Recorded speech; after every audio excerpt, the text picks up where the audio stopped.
tutaramenya ikintu na kimwe kuri Yesu, hari ikintu cyari mu mitima yacu twaramukunda. Kumukorera n'umuriro kandi atabintu byinshi cyane uramenya kuri Bibiri ivyo ivyita urukundo. Imana utiyumvira igihembo na kimwe, utiyumvira merci y'umuntu n'umwe. Ikibazo si n'abantu, ikibazo ni wewe nyene. Hinduka wewe nyene hejuru ubikemura indani. Urabiza ati uyu muzi nawe uranduye, igiti ntikizosubira kunanda. Ubwira uza aho nyene wumvise Imana.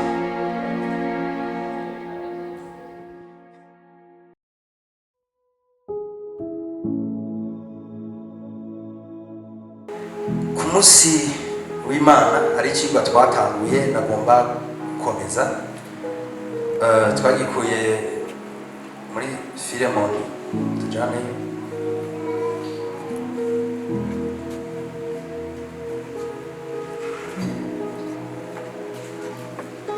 Filemoni igice cya mbere murongo waho wa 20.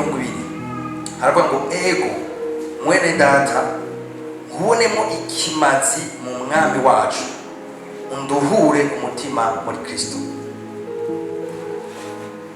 Gira mugenzi ati ndakubonemo ikimazi, ndakubonemo ikimazi, ndakubonemo ikimazi.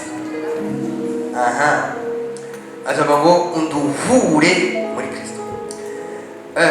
Twari ko turaganira hamwe iri jambo rivuga ngo umuntu w'ikimazi muri Kristo Yesu. Umuntu w'ikimazi, umuntu w'ikimazi.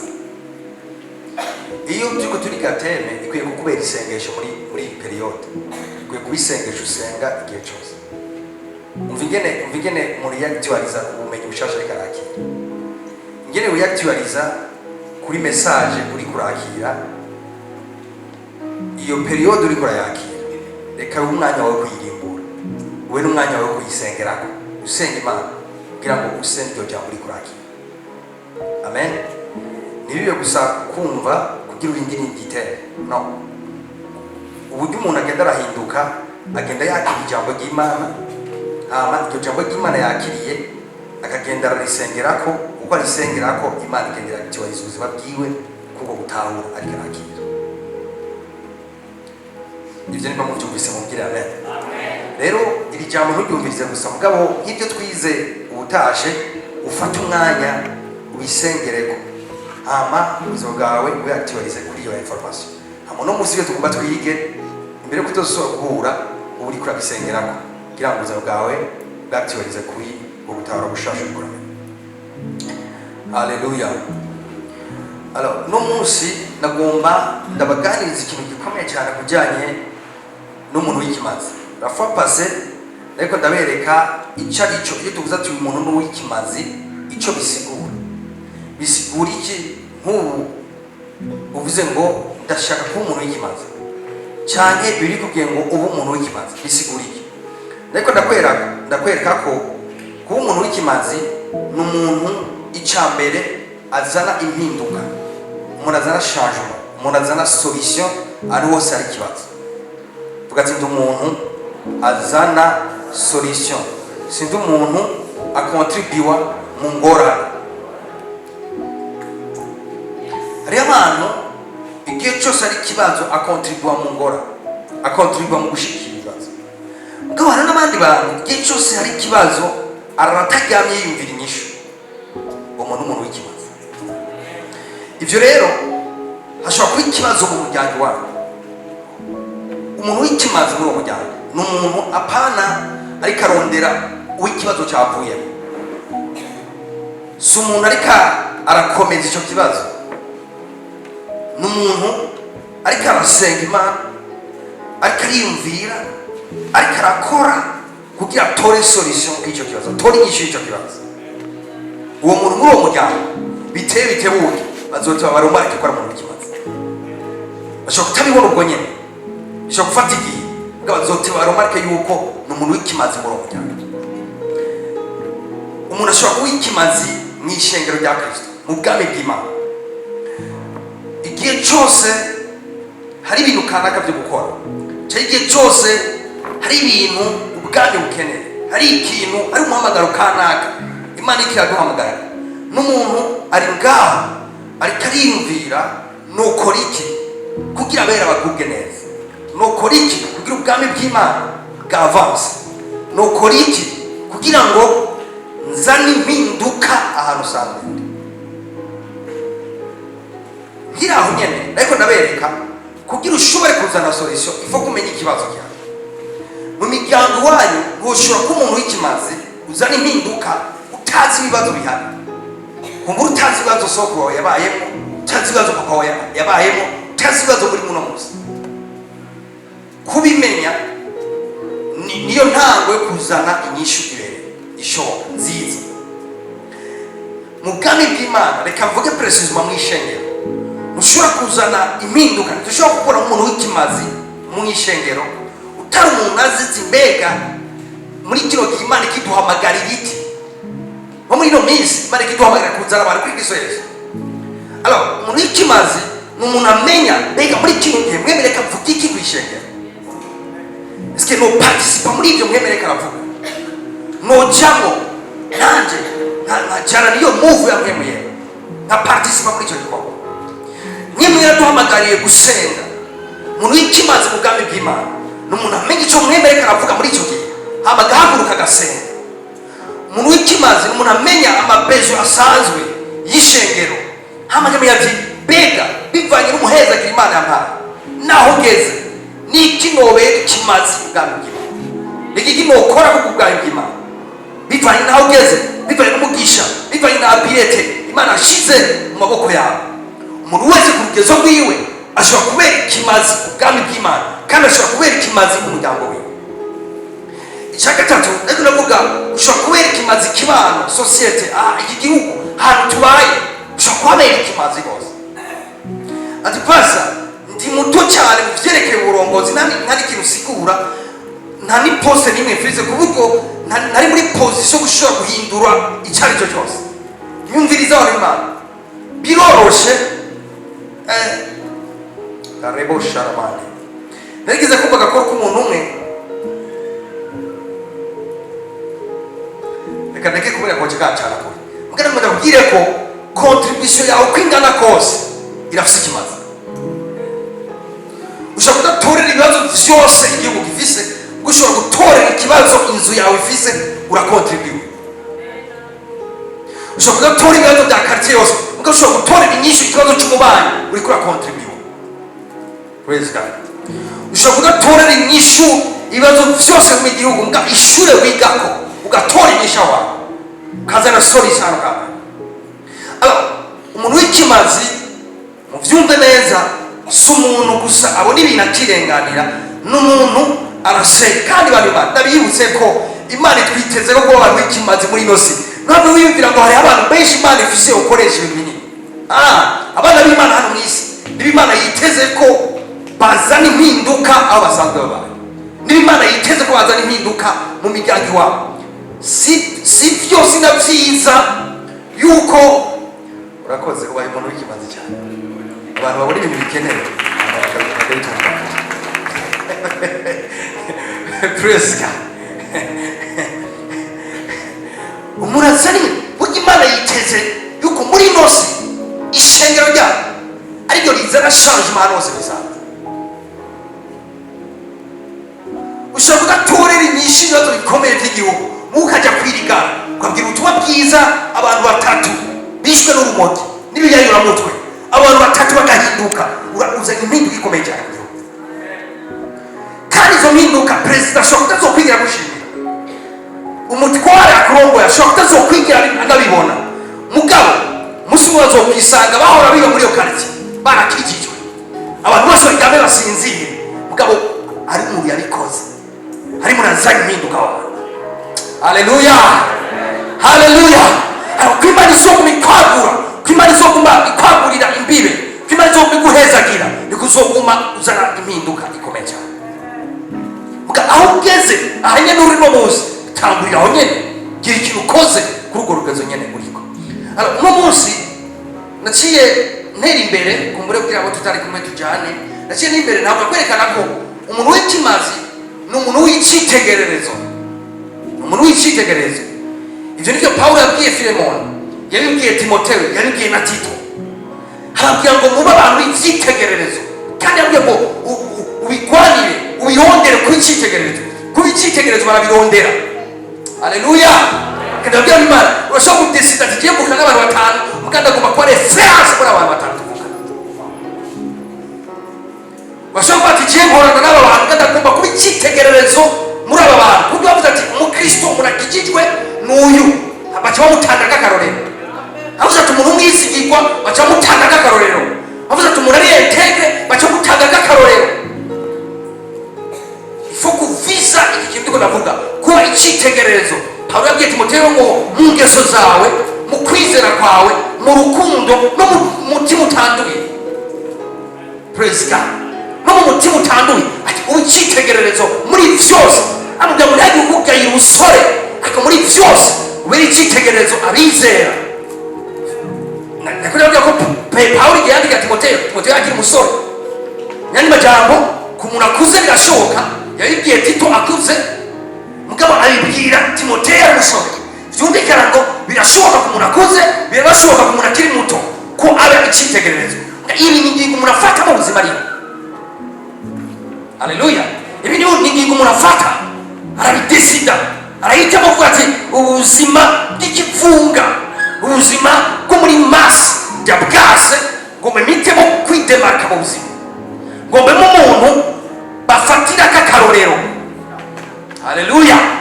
Mbega ibyo birashoboka, aveke Kristo muri wewe birashoboka, aveke mwewe yari muri wewe birashoboka, aveke iri jambo ugenda wakira ku munsi ku munsi birashoboka.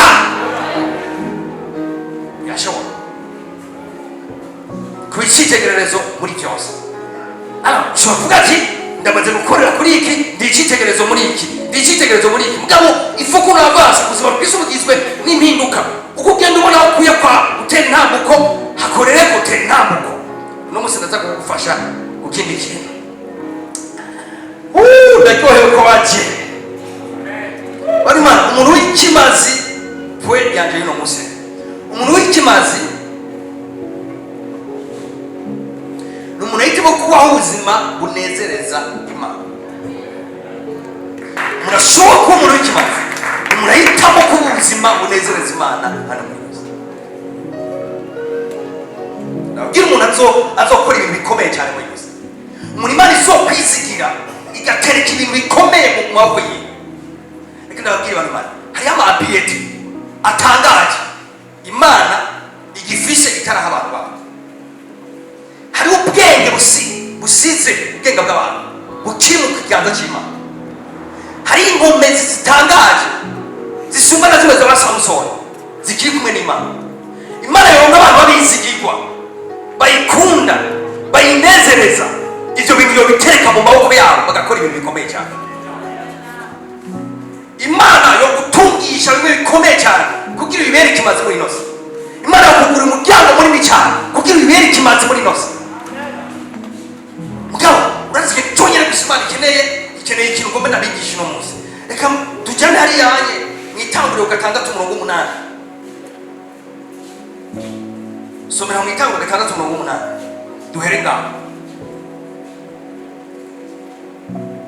Ariko Nowa we Uhoraho aramushima. Tugeze tuvuga ati ariko Nowa we Uhoraho aramushima. Mwibaze mu bantu bose mu gihe cya Nowa, Imana ikirarondera umuntu yoshima, ikirarondera umuntu ameze nk'uko ishaka. Hama muri generation yiwe Imana yapikingamo umuntu umwe, iravuga ngo ariko Nowa we Imana iramushima.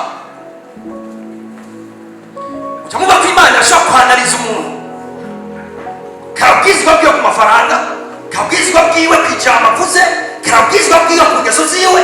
Imana ikamuraba hanyuma igatira conclusion ati uyu muntu ndamushimye. Urazi yeye kumushima, Imana yavuye imubuza ko iyindi generation ikomeye gose. Kubera iki? Yari umuntu Imana ishima kandi ishingira Imana. Uri Imana hari abantu bibaza ngo muri Kristo Yesu gushima abantu bikeneye ko banezereza Imana muri sasa yuko igikorwa Yesu yakoze kirakwiye Imana iranezerewe. No uze ugire wibwira gutyo mwisezerano rishasha Imana yashobora kuraba umuntu ikavuga ati ndagushimye cyangwa uranezereje. Amen. Gati ndipfuza kunezereza Imana muri byose. Reka tujye mwisezerano rishasha kumbure tubiraba. Somera muri Kolosai 1:10.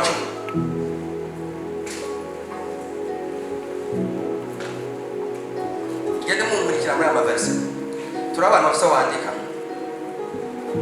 Duze biganza. Cyane wafise duza cyane mbona batafise. Ikindi gihe muzogura amakarine mu ngoro y'Imana ifa kumwandika. Uzoduzanya agakarine nk'imirongo tuba twize. Sizura itanu kagufasha. kugira ngo mugende kuko bibereye abo Umwami wacu mumunezereza muri byose. Deriki ndagusabye ngende pole pole. Kugira ngo mugende kuko bibereye abo Umwami wacu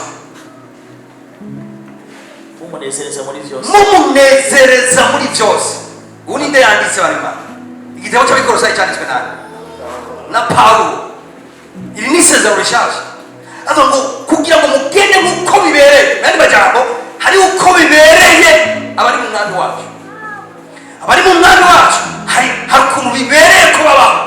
Hakuntu bagenda, hakuntu bakora, hakuntu bavuga, hakuntu bameze.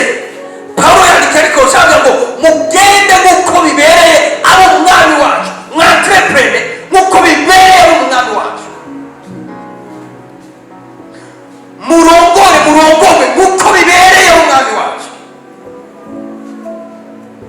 Mugende muvuge kuko bibereye abo mu Mwami wacu. Ubiriza ngo mumunezereza muri bingahe? Mumunezereza muri bingahe? Byose. Finalement mwisezerano rishasha ari ikintu bita kumunezereza. Inde bariko bavuga nde? Kristo Umwami wacu Yesu. Hango mugende kuko bibereye Umwami wacu. Mumunezereza muri byose. Mumunezereza muri byose. Finalement Yesu ashaka kuraba abantu 10 bose bamwizera hama n'abakase hamwe akavuga ati yaranezereza uyu nawe yanyizeye mugabo ntanezereza.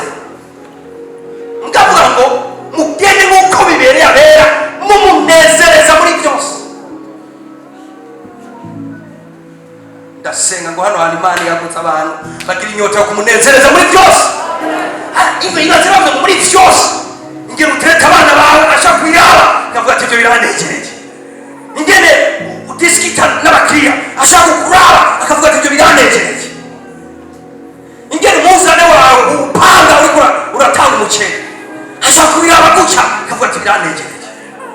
Ni umwana wanjye atagira umugunge vrema. Si wamareka arakarikira byawe n'inyungu z'umunengera abanje kwica uwundi muntu. Akabira ababwira bati uyu mwana wanjye aranejereje. Ningera pagi tomati ku isoko aranejereje. Nareka aragerageza gufata uruboza runyegeze hariya. Akubwiza ubwati ruraboze muganda kwa Yezine nari kugwaza 3 zikomeye uremeye. Mubwire amena. Avuga ngo mumunezereza muri bingahe? Byose. Muri byose. Uri umunyeshuri, uri umwigisha, ukora iki? Mumunezereza muri bingahe? Byose.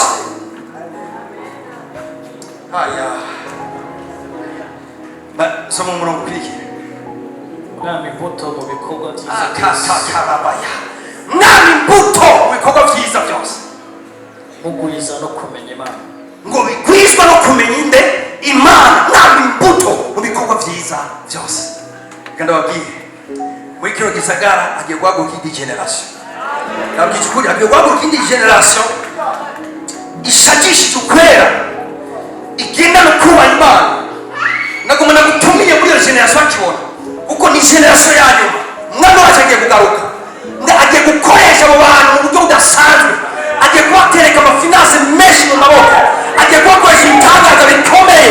Agiye kubahinduza ibisagara amashengero ibintu bitandukanye. Agiye gukora ibintu byinshi cyane muri iyo generation. Mugakabona gusa abantu bamunezereza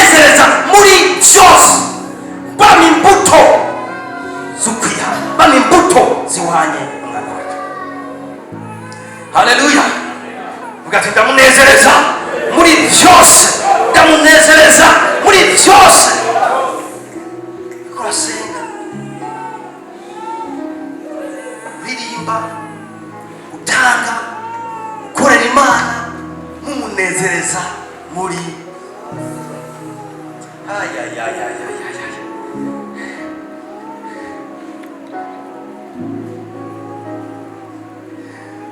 Imana. Iyi nzira rero tugomba dufate kunezereza Imana, si bose bayifashe. Hari abandi bafashe izindi nzira zo kutamunezereza. Bamwe turabana, abandi turigana, abandi turakorana. Inzira ndiko ndavuga ntabwo yitega ku bantu bose. Ni inzira abantu bagomba gukorana ibintu binini n'Imana. Ni inzira abantu bagomba kuba abantu b'ikimanzi hano muri ino si. Ngagaruka nkavuga nti nta mubabaro uri muri ino nzira, nta ruhombo. Ndatwe ijambo ryiza, nta ruhombo ruri mu nzira yo kunezereza Imana. Kumenya na Yesu icyo byagutwara, kumenya na Yesu icyo byagutwara, ahisho byakunda. Abantu bafite ikintu byabumbuye kumenya na Yesu, mubwire amen. Kiba ari Imana, nta n'icyo byagutwara kumunezereza, nta n'icyo byagutwara kuba umusore inkumi imunezereza ku munsi ku munsi, nta n'icyo byagutwara kugira iyo migabo mu mutima, ntacyo byagutwara. Ariko rero nshuti yanjye, mwanora abahiga abahise n'inzira yo kutamunezereza, usanga byabatwara ikintu gikomeye cyane. Ndazi abasore bashobora kuba bangana na wewe uno munsi umenya n'abatama b'imyaka 60 kubera inzoga zarakubise zirica. Kutamenya na Yesu byabatwara ikintu kinini cyane. Hakasarabaye ndaza abantu kubw'ubusumba bagenda n'ibifufuri bakubise abandi bari mu busho. None kumenya na Yesu yakubohoye byatwara ikintu gikomeye cyane. Haleluya. Hari abantu benshi aho hantu kuba udasenga bibatwara ikintu kinini cyane. Twe kuba twamenye Yesu nta kintu bidutwaye, ahubwo twabyungukiyemo. Abantu babyungukiyemo mubwire amen. Haleluya. Byatubereye iby'ikimazi gikomeye rwose kuba tuziranye na Yesu. Hari abantu bibwira ngo ni ukuri ibyaha uko bishakiye bigaherera ngaho n'ibiri ngaho biva mu ngero cyane iki. Nawe urupfu rutoca ruzi ubwo nyine, burya ni imbuto yatera mu buzima bw'umuntu, izorurira kwama kandi izokwama urupfu. Icyaha ni kijyana, icyaha gikozwe ntigihera. Icyaha gikozwe gihezwa n'imbabazi z'Imana gusa. Sino cyakozwe ni urubuto rutewe kandi utegerezwa kwama urupfu. Reka ndabakora ugasanga Dawidi umunsi umwe hamucamo ivyiyumviro. Umunsi yasivye urugamba, hamasivye urugamba acayikira hejuru ariko arashaka akayaga, acabona umugore wa Uriya yibereye hariya Karongo. Amubonye gutya ngo acamwifuza, aramuhamagara baryamana nawe, aca akora ikosa cyica umugabo wiwe kugira ntabimenye. Imana iravuga ati ubinyegeje abantu ngakira biboho, nuwatorinde kujya bintu bwise bizokwijana. Urazi kibarinje mu buzima bwiwe umuvumo n'urubuto yarateye ngaho. Akivyara aravyara umuhungu wiwe umwe yitwa Amunoni. Aca umunsi umwe yamuca w'ivyiyumviro, mwumvirize ingene icyaha ari kibi, mwumvirize ingene ingero y'icyaha urupfu. Haja guca w'icyiyumviro gufata mushiki we Tamari. Nawe acakinega trike arigwaza, acabwira abantu ati mundondere mushikanya ntege two kurya. Mushiki we araza, hama acamufata ku nguvu. Musaza we mwumva umuhoro Dawidi yagize, abana bawe babiri bafatanye ku nguvu, umuhungu n'umukobwa bavukana. Ni bukeye kabiri umuhungu we yitwa Abusalomu nawe acayumvira kumutwara igihugu. Mugabo iyo agakiza ngaho byari kuba byiza. Amaze gushika ku gihugu acafata abagore ba Dawidi bose abagira abagore be.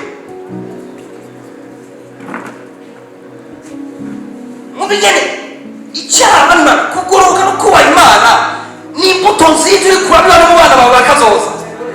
Mwaba yumva muri ibintu bihenga aho nyene n'ibicyaha gikozwe kidahera ngaho. Mugabo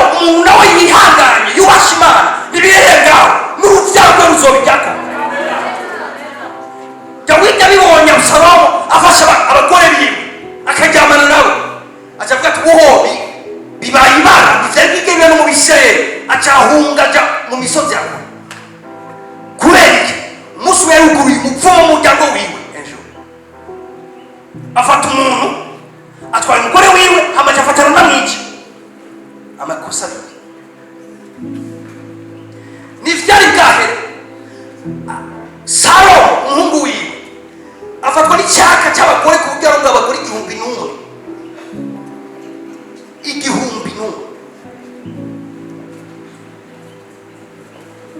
icyo ni giheze